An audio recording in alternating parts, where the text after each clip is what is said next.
लेकिन अगर कोई बिहार से लेकर के आपत्तिजनक करके कोई बात है तो जरूर माफी मांगनी चाहिए। बी से बीरी, बी से बिहार, ये इस वक्त का सबसे बड़ा बवाल है। और अब इस बवाल पे कांग्रेस अपने सहयोगी गठबंधन के पार्टियों से ही घिरने लगी है। नमस्कार, मैं हूं प्रशांत और आप देख रहे हैं सच टॉक्स।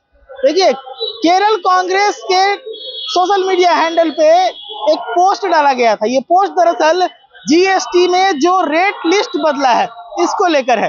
पहले जीएसटी का जो रेट लिस्ट हुआ करता था वो 5 होता था, 18 और 28, ये 3 स्लैब हुआ करते थे और एक 12% का भी स्लैब था। लेकिन सारे स्लैब्स को हटाते हुए अब 2 ही स्लैब है, एक 5% का और दूसरा 18% का। तीसरा एक और नया स्लैब भी बनाया गया, लेकिन वो सिर्फ और सिर्फ लग्जरियस चीजों पर लागू होता है जो 40% का है। तो ये तमाम तरह की चीजें बिहार में चल रही थी, इस पे बातचीत भी चल रहा था कि इसी बीच कांग्रेस ने कटाक्ष कसने के बहाने, केरल कांग्रेस ने कटाक्ष कसने के बहाने एक पोस्ट डाला और उस पोस्ट से निशाना बिहार पे सध गया।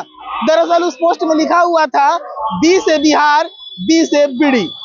अब इस पोस्ट को लेकर एनडीए खेमा जो है वो पूरी नाराजगी पेश कर रहा है। डिप्टी सीएम विजय कुमार सिन्हा हो, मंगल पांडे हो, नित्यानंद राय हो, तमाम जो नेता है, नीरज कुमार हो, एनडीए को जो नेता है वो इसका विरोध कर रहे हैं। और अब अपने ही गठबंधन के घटक दल राजद के नेता तेजस्वी यादव माफी मांगने की बात कर रहे हैं। हम आगे बढ़ेंगे, लेकिन पहले तेजस्वी यादव को सुन लीजिए। क्या बिहार केरला कांग्रेस की तरफ से एक ट्वीट किया गया, ट्वीट दी गई है, बिहार को से पूजा किया गया केरला कांग्रेस की तरफ से। हमको जानकारी भी नहीं।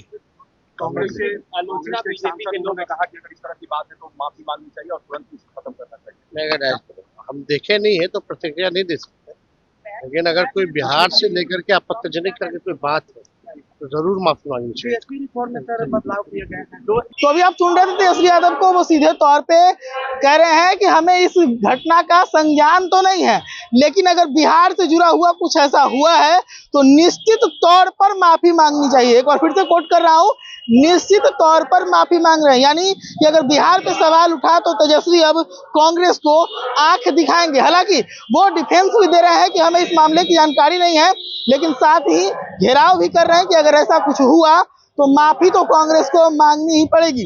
यानी कि कांग्रेस चुनाव से पहले बड़ी फजीहत में फंसती हुई नजर आ रही है, जहां एनडीए अब इस बात को मुद्दा बना रही है। बिहार के जो लोग हैं उसमें कांग्रेस के खिलाफ जो नाराजगी बढ़ रही है और उस नाराजगी को एनडीए जो हवा दे रही है, इसी बीच अब तेजस्वी अगर कह रहे हैं कि माफी मांगनी चाहिए तो समझिए कि कांग्रेस अब चौतरफा घिरने लगी है।